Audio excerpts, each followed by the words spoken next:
Salam saudara-saudaraku yang terkasih, selamat datang dan selamat berjumpa kembali melalui channel ini. Seperti biasa, bahwa saya akan membawakan sebuah perenungan tentang sabda Tuhan yang dikutip dari Injil Lukas pasal 15 ayat 11 sampai dengan 32. Saudaraku terkasih, kalau saya membaca tentang perumpamaan anak yang hilang ini sungguh sangat panjang. Jadi saya hanya menyampaikan beberapa pesan inti yang sangat memberikan dampak positif dalam kehidupan kita. Jadi tema yang saya angkat kali ini adalah tentang kembalilah ke jalan Tuhan. Saudara terkasih, hidup ini begitu singkat dan hanya sedikit orang yang bisa memaknai arti kehidupan. Terkadang sebagian orang terlena dengan kebiasaannya dan tanpa ia sadari membuat hidupnya semakin hancur. Meski ia tahu dampak dari kebiasaan buruknya, tetapi bukannya ia malah berhenti dari kebiasaan buruknya, tetapi semakin menjadi-jadi. Memang semua manusia pasti pernah berbuat dosa, tetapi kita sebagai orang yang beriman tentu menyadari kesalahan yang kita buat. Melalui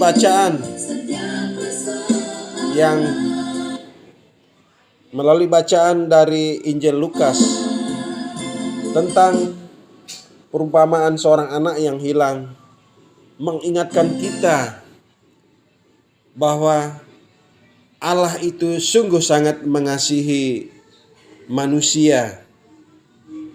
Allah itu sangat menerima keadaan manusia, meskipun betapa jahat dan buruknya perilaku manusia, tetapi ketika ia kembali dekat kepada Allah, maka Allah akan menerima dia. Seperti dalam kisah perumpamaan tentang anak yang hilang yang disampaikan oleh Yesus kepada murid-muridnya. Bahwa dalam cerita perumpamaan tentang anak yang hilang ini, bahwa ada seorang anak dari seorang bapak. Anaknya yang bungsu, ia meminta warisan dari bapaknya, lalu ia menjual warisan itu dan pergi ke negeri yang jauh. Sesampai negeri yang jauh di seberang, maka di sana ia hidup berfoya-foya dan menghabiskan semua harta atau kekayaan yang dibagikan oleh orang tuanya. Dan ketika hartanya habis, maka disitulah ia mulai menyadari bahwa betapa sedih dan susahnya dalam perjalanan hidupnya. Dan bahkan ia tidak mempunyai harga diri lagi. Sesampai ia mencari sisa makanan dari babi untuk ia makan. Namun oleh karena ia menyadari bahwa betapa malang dan pahitnya nasib hidupnya, maka ia memiliki niat untuk kembali kepada bapaknya.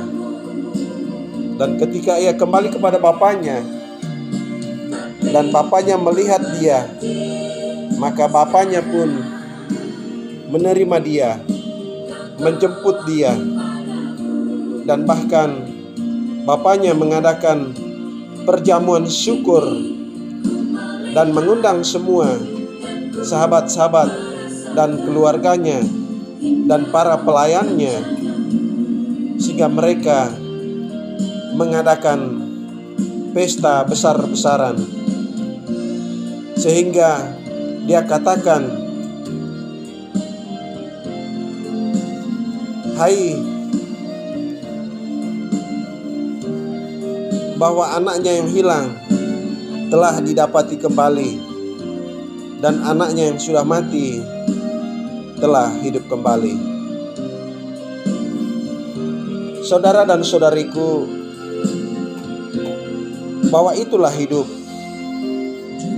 Ketika kita hidup mengikuti kebiasaan buruk yang kita lakukan, maka terkadang kita sangat menderita. Namun ketika kita masih memiliki keyakinan dalam diri kita bahwa sebesar apapun dosa dan salah yang telah kita perbuat, dan seburuk apapun hidup yang telah kita lalui, dan ketika kita kembali kepada Allah, dan ketika kita memiliki niat untuk hidup dalam pertobatan, yakni untuk kembali kepada jalan Tuhan, maka Tuhan akan menyongsong kita, menerima kita, seperti melalui bacaan tentang perumpamaan anak yang hilang yang digambarkan oleh Yesus sendiri. Jadi saudara dan saudariku, hidup ini memang begitu singkat. Hidup ini butuh perjuangan. Hidup ini butuh kerja keras. Ketika ingin kembali kepada jalan Tuhan, maka kita harus memiliki niat dan kerinduan. Dan kita harus berupaya untuk menghentikan kebiasaan-kebiasaan buruk yang telah kita lakukan, yang telah dapat merugikan diri kita sendiri dan juga merugikan orang lain, dan tentunya merugikan keluarga. Maka ketika kita ingin kembali kepada jalan Tuhan, bahwa jalan satu-satunya untuk memperoleh berkat dan keselamatan dalam kehidupan ini adalah libatkan Tuhan dalam setiap pergumulan hidup.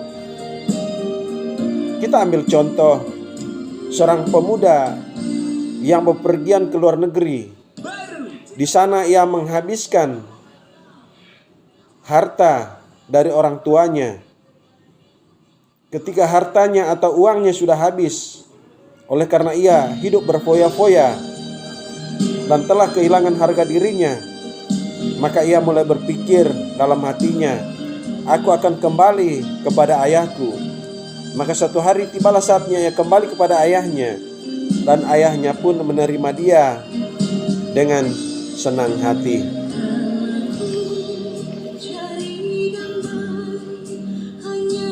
Jadi itulah intisari dari pada pesan yang disampaikan oleh Yesus kepada murid-muridnya dan kepada kita semua. Jadi melalui bacaan ini, bahwa seberat apapun masalah yang sedang kita hadapi, atau sebesar apapun dosa yang telah kita buat, dan ketika kita kembali kepada Tuhan dengan penuh kesadaran dan kerinduan, maka Tuhan mau menerima kita. tetapi tidak semudah apa yang kita bayangkan.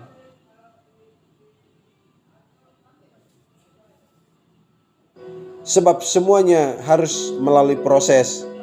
Yang pertama, hubungan dengan Tuhan harus kuat atau intim. Maka disinilah iman kita yang berbicara, yakni melalui ketekunan dalam doa kita sehari-hari. Dan kedua, kita harus mengikuti kehendak Tuhan dalam setiap sikap kita. Yang ketiga, kalahkanlah keinginan yang buruk itu dengan takut akan Tuhan. Saudaraku, dalam kehidupan ini kita perlu banyak belajar untuk mencapai satu kehidupan yang lebih baik. Maka kita bisa memaknai arti kehidupan ini. Sebab sebenarnya hidup ini sangat berharga di mata Tuhan jika kita telah melakukan yang terbaik terhadap Tuhan dan terhadap sesama. Dan ketika kita memiliki kerinduan dari hati kita untuk berbuat baik, untuk melakukan apa yang dikehendaki Tuhan dalam hidup kita, maka Tuhan akan pulihkan kita. Tuhan akan berikan berkat dan rahmat-Nya dalam hidup kita setiap hari. Dan kita harus mau dibentuk oleh Tuhan untuk menjadi pribadi yang lebih berguna buat Tuhan dan sesama. Saudara dan saudariku, ketika kita kembali kepada jalan Tuhan dan hidup dalam pertobatan dengan sungguh, maka di sorga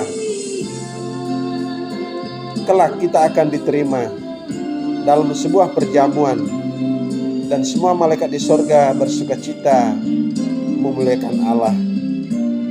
Sama seperti tentang perumpamaan seorang anak bungsu ketika ia kembali kepada bapaknya, maka bapaknya pun mengadakan perjamuan pesta menyambut kedatangan anaknya yang sudah hilang namun tidak dapat kembali, anaknya yang sudah mati namun hidup kembali.